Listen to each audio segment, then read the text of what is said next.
Pika e dytë është shqyrtimi i propozimit vendimit për miratimin e dhënies së pagës së 13 për punonjësit që marrin pagë nga buxheti i Republikës Kosovës. I nderuari kabinet qeveritar, Qeveria e Republikës Kosovës në përputhje me angazhimet e saj dhe në vlerësim të punës së shërbyesve publik, ka vendosur të mundësoj pagesën e pagës 13 për punëtorët e sektorit publik. Ky vendim është një shprehje konkrete e mirënjohjes për kontributin e tyre në funksionimin e institucioneve dhe ofrimin e shërbimeve për qytetarët. Siç kemi premtuar, po e realizojmë këtë zotim duke dëshmuar se përgjegjësia ndaj punëtorëve përkthehet në veprime konkrete. Pagesa e 13 synon të mbështesë mirëqenien e familjeve të tyre dhe të lehtësojë barrën financiare. Njëkohësisht, ky hap kontribon në rritjen e motivimit dhe dinjitetit në shërbimin publik. Vendimi është marrë duke ruajtur qëndrueshmërinë fiskale dhe menaxhimin e përgjegjshëm të buxhetit të shtetit. Qeveria mbetet e përkushtuar të vazhdojë me politika që forcojnë administratën publike dhe mbështesin ata që i shërbejnë qytetarëve çdo ditë me punë.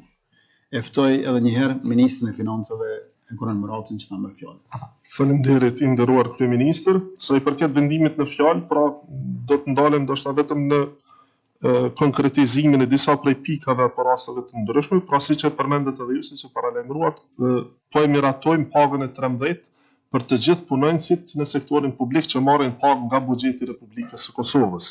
Pra bëhet fjalë për zyrtarët publik.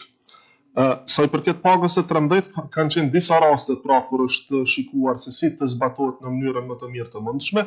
Është rasti gjithë atyre personave që tashmë kanë 12 muaj të plot, pra në sektorin publik, dhe marrin pagën e 13 të plot, e cila është e barabartë, pra kur llogaritet, është e barabartë me vlerën e koeficientit shumëzuar me njësinë e koeficientëve që ka pozita përkatëse për personin, i cili është në listën e pagave në muajin mars, pra në këtë muaj. Mirë po, kemi hasur edhe në rastet pra kur ka të zëm situata që nuk i kanë përmbushur të gjithë 12 muajt, për qenë sa më fair dhe sa më korrekt, jemi dakorduar me thesarin dhe kemi siguruar edhe fondet e mjaftueshme që për këta persona pra që nuk i kanë të përmbushur 12 muaj të plot, të jepet pjesa e pjesshme. Pra për aq muaj sa kanë qenë të angazhuar këta muaj të fundit, në 12 muaj të fundit, proporcionalisht u takon edhe një pjesë e pagës së 13, ngjashëm veprohet edhe me ata që punojnë në orar të shkurtuar, pra jo të plot, sepse ka dhe raste kur punojnë me norma jo të plota, edhe në këto raste pra do të merret mesatarja e peshuar e marrë në 12 muaj të fundit, e cila pjestohet me 12 dhe pastaj rezulton me pjesën apo pagën e 13 të pjesshme. Njëkohësisht jemi përkujdesur që për gratë lehona të cilat janë në pushim të leonis apo kanë qenë në pushim të leonis për gjatë kësaj periudhe 12 mujore, muajt e kaluar në pushimin e leonis, pra të njihen sikurse muajt që të kenë punuar me orar të plot, në mënyrë që të mos përjashtohen apo mos kalojnë tek paga e pjesshme për ta marrë pagën e 13 të plot. Njëkohësisht, pra është paraparë që edhe personat të cilët figurojnë apo rezultojnë se janë të suspenduar në këtë muaj, pra aktualisht, apo që kanë qenë të suspenduar më herët dhe ende vazhdon suspendimi i tyre, pra të mos përfshihen në listën e pagës së 13. Njëkohësisht, vendimi parashet që pavarësisht funksioneve apo pozitave shtesë që mund të ketë një person, paga e 13 jepet vetëm një herë sipas këtij vendimi dhe gjithsesi pra do të merret paga më e favorshme në muajin përkatës për llogaritjes.